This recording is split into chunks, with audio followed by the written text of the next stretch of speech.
Las pieles y las faneras, entonces todas las deformidades de las uñas, ¿sí?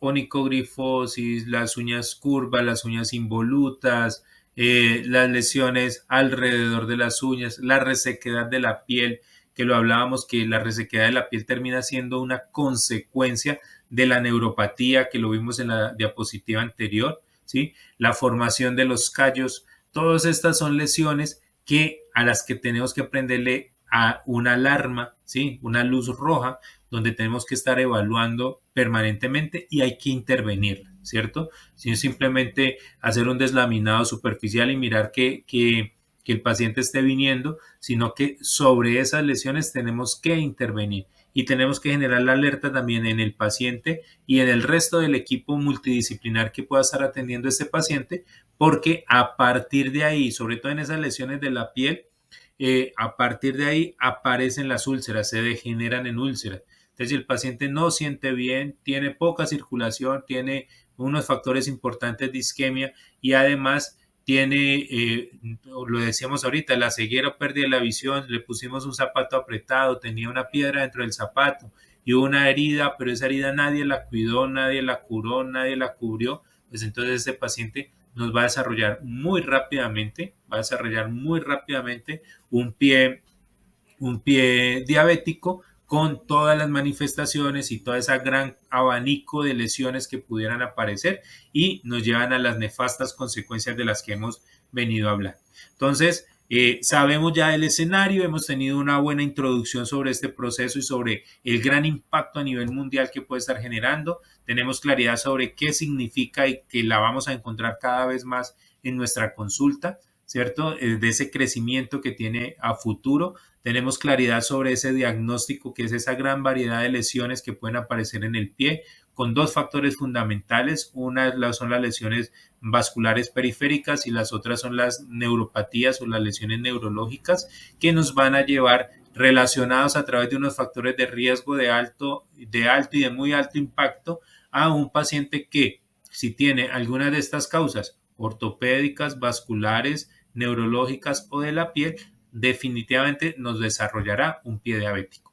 ¿Qué podemos hacer entonces? Sí, esto es una rueda que va avanzando y que no tiene como mucho de dónde tomarla porque ese es como el proceso natural de la enfermedad. Pues entonces nosotros ahí tenemos que tomar gran importancia y ahí el podólogo tiene una gran participación en el cuidado del paciente, ¿cierto? Y vamos a ver entonces qué podemos hacer con nuestro paciente. La siguiente diapositiva dejamos también unas ideas sobre nuestro seguimiento. Y tenemos que saber que el seguimiento del paciente es interdisciplinario, ¿cierto? No es posible que nosotros desde la podología nos quedemos solos con el paciente. Ojalá pudiéramos tener, sé que en algunos países más que en otros, esa comunicación puede fluir o puede facilitarse dentro del grupo tratante, dentro del sistema de salud, y estoy hablando del médico internista o el médico del adulto o el médico familiar en otros países o el médico nefrólogo para aquel que está con enfermedad renal y el podólogo en algunas áreas pueden tener algún tipo de contacto y posibilidad de comunicación, en otros es bastante difícil. Sin embargo, sí es muy importante que de alguna manera tratemos de generar la comunicación y esa comunicación puede ser a través del paciente, ¿cierto? Entonces tenemos que tener claro primero que el seguimiento tiene que ser interdisciplinario y nosotros podemos hacer un gran aporte a la salud del paciente con diabetes, pero necesitamos también que haya eco al otro lado y que allá también le puedan dar importancia al proceso. Lo primero es la clasificación del riesgo, ¿cierto? Y existen diferentes instrumentos y diferentes herramientas para poder evaluar el riesgo de un paciente. Y la Federación Diabetológica de Colombia, por ejemplo, desarrolló ¿cómo se llama? Una encuesta o un interrogatorio de varias preguntas donde define el pie en riesgo, ¿sí? Define las condiciones del riesgo del paciente y ahí incluye si el paciente, cuánto tiempo lleva de diabético, qué edad tiene, si es hombre o mujer, si siente síntomas como los que hablábamos, si hay ardor, si hay picazón, si hay sensación de calor, ¿cierto? habla sobre si ha tenido lesiones en el pie. Entonces, son una cantidad de preguntas muy sencillas que el mismo paciente pudiera desarrollar, pudiera contestar tranquilamente y a partir de ahí podemos evaluar el riesgo, clasificar el riesgo y educar al paciente sobre qué tanto riesgo tiene para el desarrollo de un pie diabético es fundamental. Y si él puede transmitírselo al resto del equipo interdisciplinar, va a ser importantísimo y vamos a poder empezar a impactar. Y la podología puede empezar a tomar esa batuta desde ahí.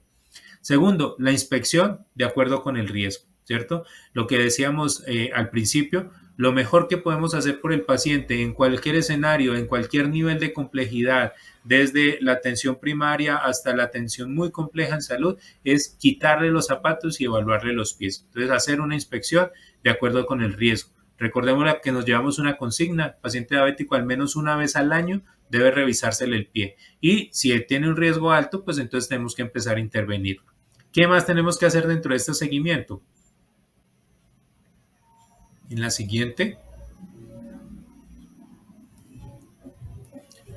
la educación al paciente, sí, pero no solo al paciente de la que ya hemos hablado un poco, sino también al cuidador y hablarle a la familia, mostrarles qué hay que hacer, qué tenemos que vigilar, en qué tenemos que educarles, cuáles pueden ser unos signos de alerta, unos signos de alarma, mostrarles cómo está respondiendo ante el estímulo de un diapasón, hasta el estímulo de una rueda dentada, ante el estímulo de un monofilamento, ¿sí? Educarles sobre esto. Les hablaba hace un rato y decíamos que íbamos a hablar, volvíamos sobre esto, sugerir el calzado adecuado.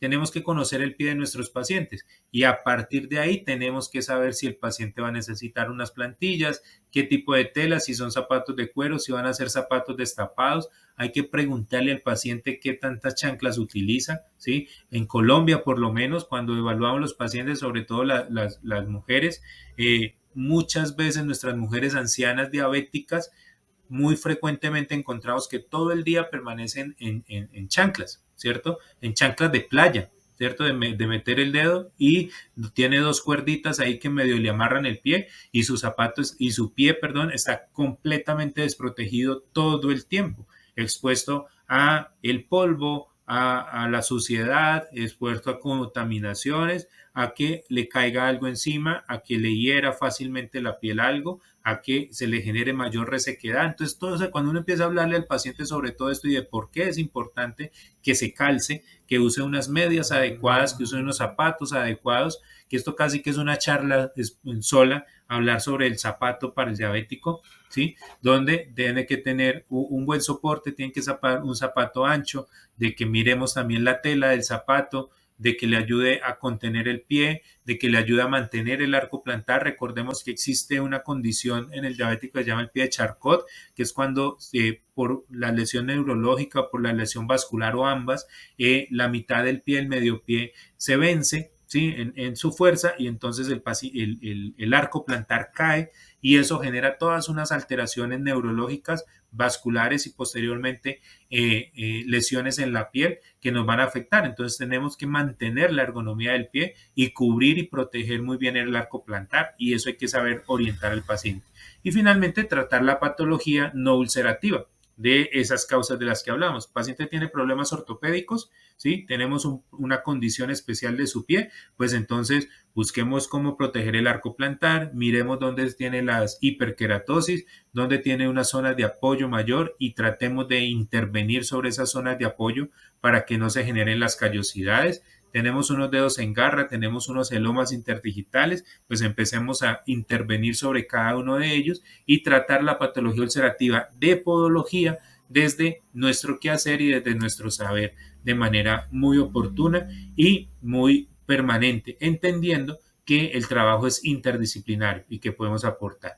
Las úlceras tenemos hasta un punto donde podemos participar y lo otro es que tenemos también un equipo de un grupo de heridas o expertos en manejo de heridas que sabrán qué tipo de geles o hidrogeles o si lo cubrimos o si lo destapamos o cada cuánto lo destapamos y eso será todo un proceso que tengamos que empezar a llevar en nuestros pacientes y vamos a tener mucho éxito.